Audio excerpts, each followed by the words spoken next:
So having said that, where I had a lot of code right in my first 5 years for like sometimes even for simple tasks or simple requirements. And the industry, I think, had that same issue too, where like programmers, their main concern was we gotta meet the deadline, whatever deadline they're encountering. So there was extra code that maybe wasn't required. But since we were always in a hurry, we didn't really take the time to go back and remove that code because we were afraid that we're going to mess up something, right?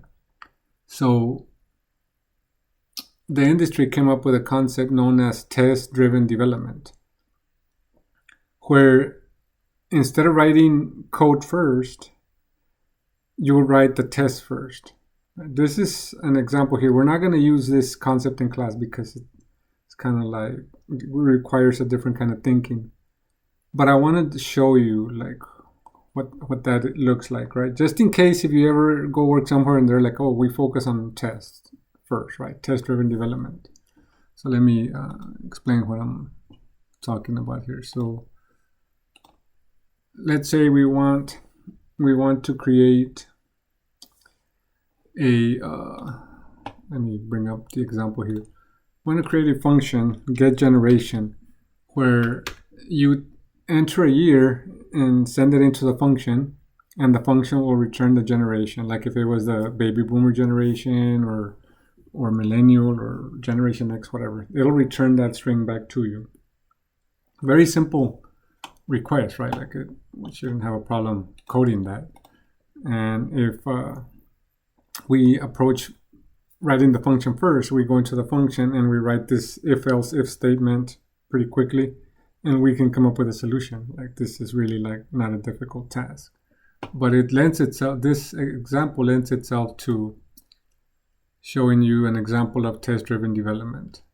And in short, test-driven development is you write a test case. You write a test case. You don't have the code for the test case yet, not completed at least, and you make the test case fail. And then the next step is to write just enough code to make the test case pass. And once it passes, if like your requirements aren't done, then you write another piece of an assertion to the test case. You run the test case, it fails again, then you write just enough code to make the test pass. So let me show you an example. It'll make more sense. Let me bring that up here.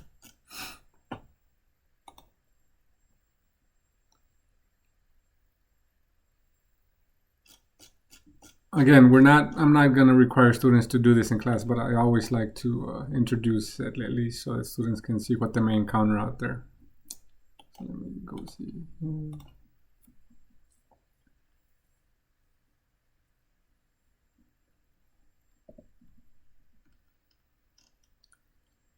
Okay, so let's go CMake,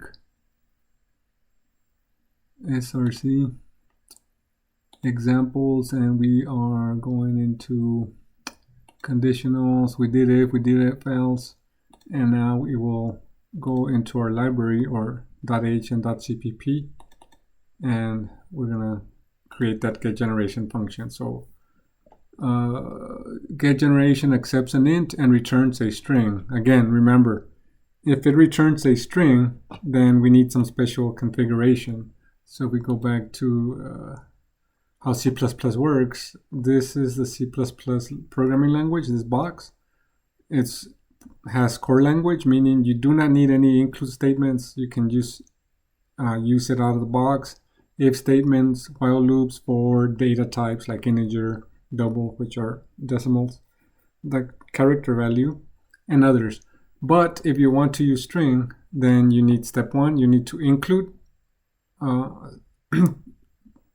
header into your file, and you need to help C++ figure out the namespace. So since string is part of the standard library, then we need to make sure we include string, and then we help with the namespace. Actually, in the header, the recommendation is to use this syntax. I'll show you. And in the CPP is where we use the using statement. You'll see what I mean in a bit. So returns a string, so we have to use the namespace, right? This is the namespace here. This is the scope operator. Like, what scope are we dealing with, right?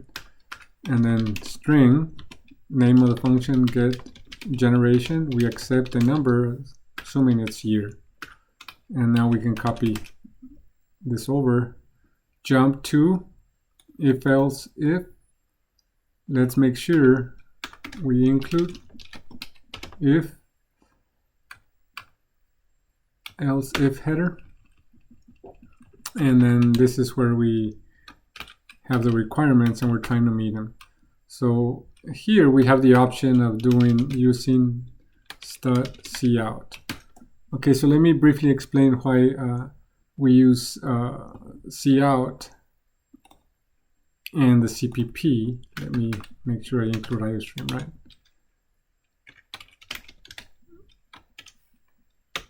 Actually, I'm not IOStream, I'm thinking string, right? So this, we need string here.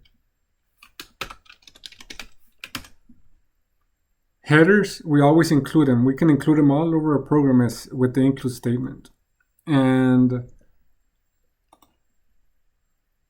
include string will be included, but if we narrow down the scope to this, then we won't be including unnecessary namespaces. Okay, so we're just like, no, I'm just going to write the namespace in line with the data type.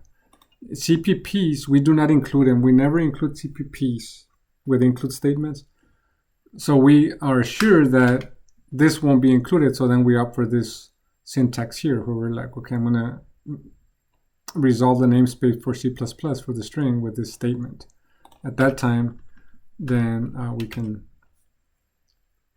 remove that namespace resolution and just do it like we've been doing it before. If we use string here, chances are we're probably going to use it more than once, right? So we might as well just go with this convention.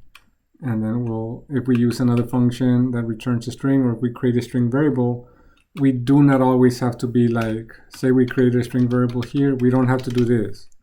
Because if you see this all over your code, then it eventually becomes like, or at least it freaks my eyes out. I'm like, another. So then we can just do this, right? So I'll say result equals, and we will return that result. But here we have to write some logic to give the result some valid values. So here, if we get years 1996 to 2014, then it's centennial. I think this is double N.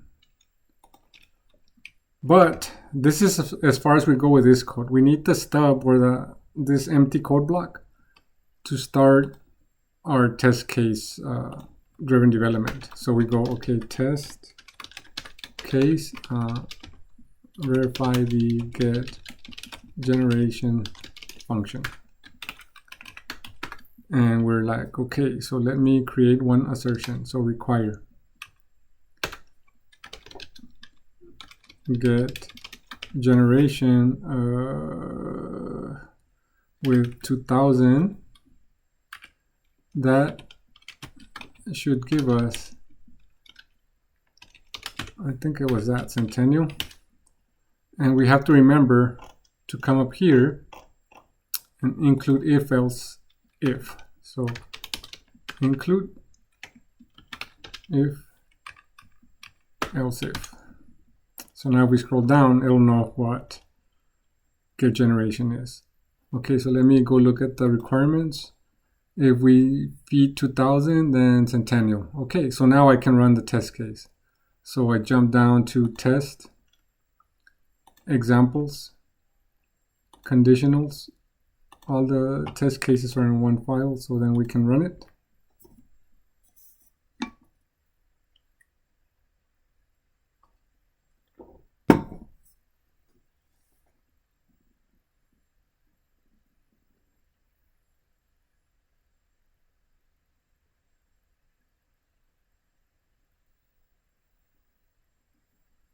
Okay, it failed, but it shouldn't be a surprise. Like, we've not added any code other than the string creation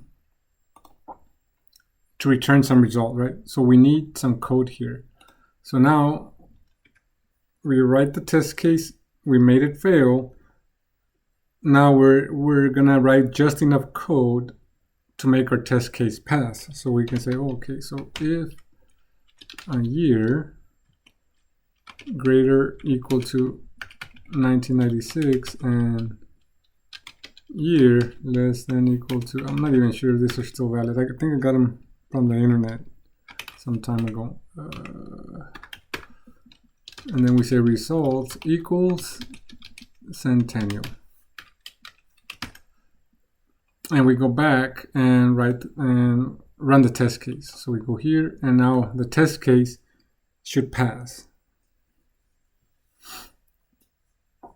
So down here, notice all tests passed, which is good. So then we're like, okay, so what's the second requirement? Years 1977 to 95, and that'll be millennial. So 1977. So we say get generation 1980, and that should give us millennial. Run the test case. It will fail, but then we just write enough code to make it pass. So this is like the goal of this process is to limit down on the lines of code that you write, but instead of like trying to create the latest and greatest program with all the bells and whistles, you're creating something functional for the user that will help them do their task. We're not going to give them any bells and whistles because they probably won't use all the bells and whistles. So let's just give them what they need to get their work done. Or if it's a video game, right? Like let's just make the video game like this new feature, and let's not worry about adding other features, right? That maybe users won't even use. So let's go back here and notice it failed.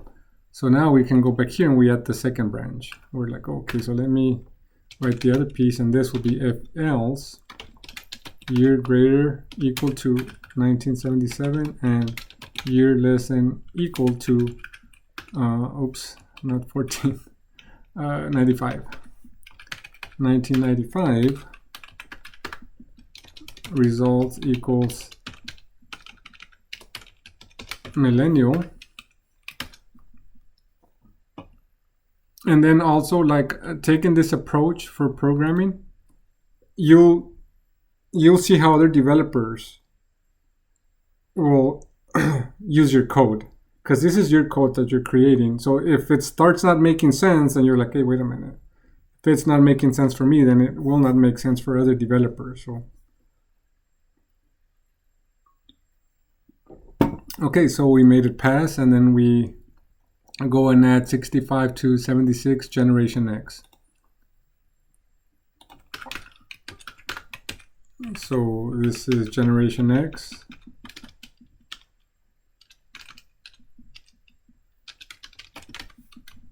And we can use maybe like 1970 here. Obviously it would fail, but I mean my test case runs so fast that I'm not really wasting a lot of time. And by the time I finish writing the test case, I would have finished writing my code anyway. So I won't have to be like, okay, I finished my function, now I have to write a test case. No, like we're doing them at the same time. Notice down here it failed because we haven't accounted for this branch. 65 to 76, so then we can be else if year greater equal to 1965 and year, right? So notice you can use letters too, like in Python. But well, actually I was doing Python earlier today, so maybe that's, but I like this one in C++. Okay. So less than equal to 1976, and if that's the case, we set result equal to generation X. Run the test case. It should pass, right? Run in terminal.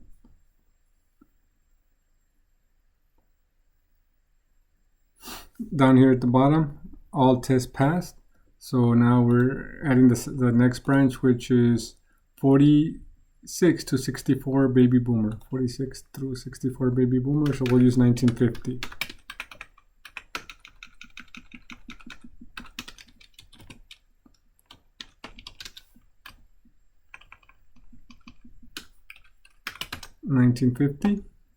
Go here, run.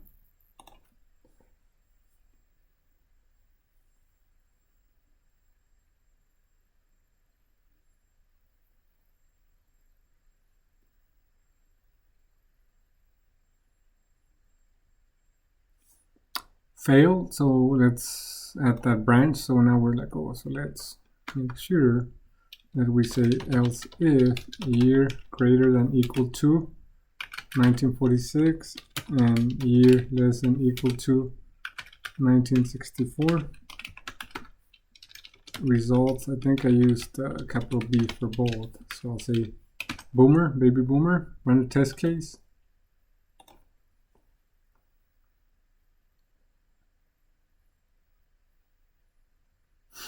Very bottom right, all tests passed.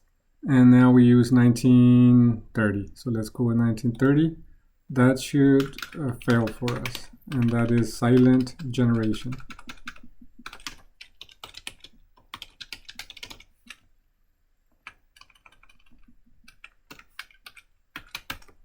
Run the test case. Run.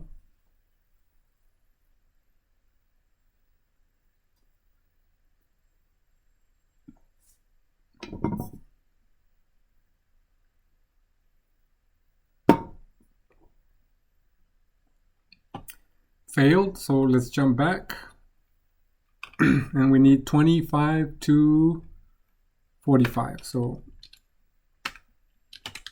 else if year greater equal to 1925 and year less than equal to 1945,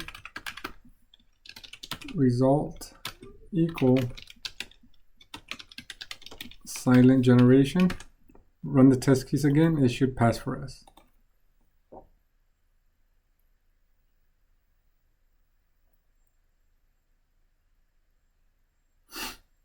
Let me see here.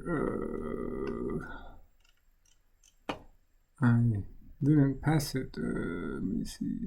No, 1920 is 1930, right? So 1930, because it's up to that generation is like 25 and beyond, so 245. So we go here, run in terminal.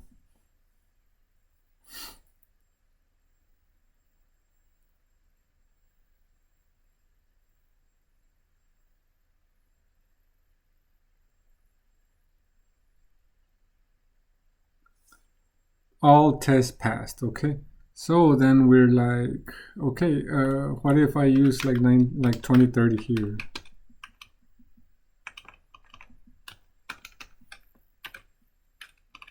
If I use 2030 and then over here, if I use like 1900. Well, what I want, those are outside my requirement scope. So I want to trap them as invalid option or invalid year maybe, right? So invalid year and invalid year. Maybe the requirements don't tell me that, but I mean, if I'm a diligent programmer, then I'm like, oh, I gotta make sure that I account for values that are outside my requirements. So we go right here, run terminal.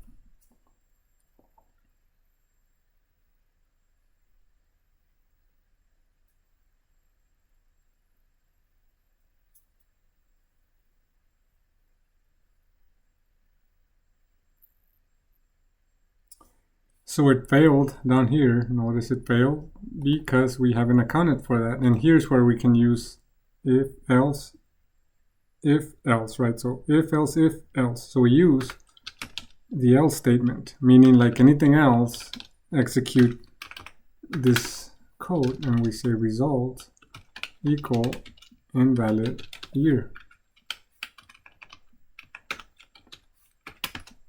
Run the test case again. Run in terminal.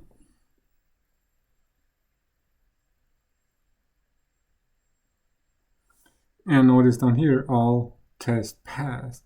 We've written our code and we've written our test case. And how long did it take to run? I think output. The build completed like in less than a second. So they run very fast, right? So build completed in 9 seconds. So we're creating a bank of test cases and assertions to test our code. And as our code grows, like that's like our safety harness to make sure that it's trying to help us catch bugs right now and not when it gets to the customer's hands. Doesn't mean bugs aren't gonna happen when it's in production, but we're trying to do our best to catch them as soon as possible. Questions here?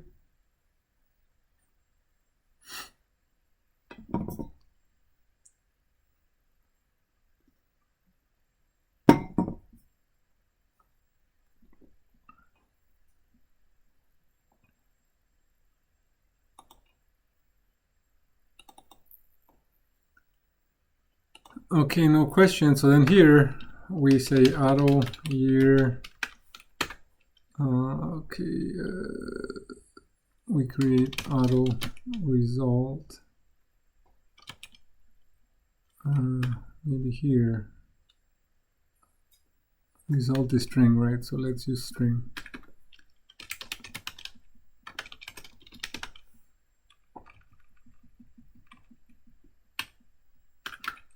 So string result. For now, nothing. So then we say result equals get generation. We'll pass in the year. Up here, this is incorrect. This one has to be if else if. And we probably need to prompt the user for a number, enter a year, and then character input, save the value into year. And then here we say cout, and we'll just output the result for now. So that we wrote code, we tested that code, now we can use it here in main. So let's go here, run in terminal.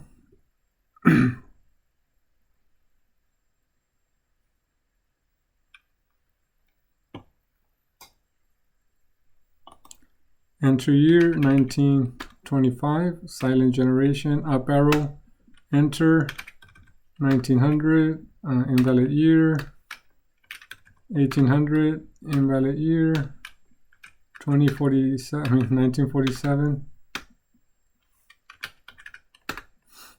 baby boomer, 1999, centennial, right? So we can be confident that when we use our program in main, then we are using code that has been tested and we are confident. Questions here?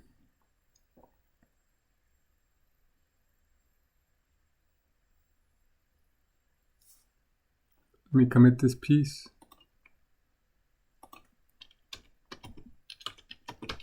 If else if is a little more involved, right? But it's just more branching.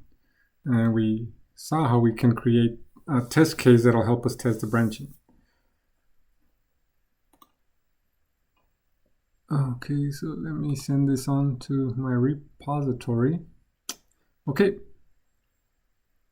So next example, we deal with something called the switch statement. And this one's like came over from